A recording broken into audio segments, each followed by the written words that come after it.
Xayrli akam o'zlariga aytib bir she'r yozib bersalar. O.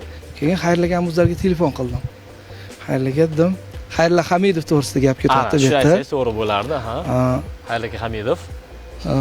Keyin shunaqa tushuntirdim. Men shu eshitirishingizni eshitdim. Menga shunaqa bir vatan to'g'risida bir she'r yozib bering dedim. Shunaqa bir beg'ubor, haqiqatda bir eshitsa bir mazza qiladigan bir bog'lari, tog'lari. Shunaqa endi suhbat bo'ldi.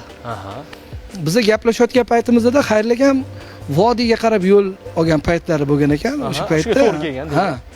Qamchiq dovoniga kelganda o'sha paytda aloqa uzilardi telefonda. To'g'ri. Oldin, hozir endi rivojlanib ketildi. Bu paytda o'sha Qamchiq dovonida aloqa ishlamasdi. O'sha gaplashib turib aloqa uzilgan. Keyin niyat aytildi.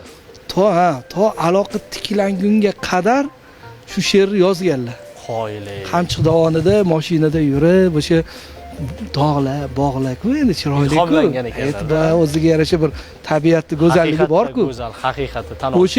O'sha Qamchiq dovonidagi tog'lardan ilhomlanib, to aloqa tiklangunga qadar she'r tayyor bo'lgan.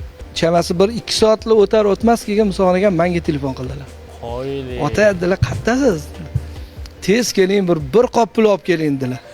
Zo'r ashula bo'ldi dedilar. Nima deydi? Vatan qo'shig'ini o'zi xomak holatini eshitganning o'zida o'ziga bir qanaqadir tortadigan qo'shiq bo'lgan edi.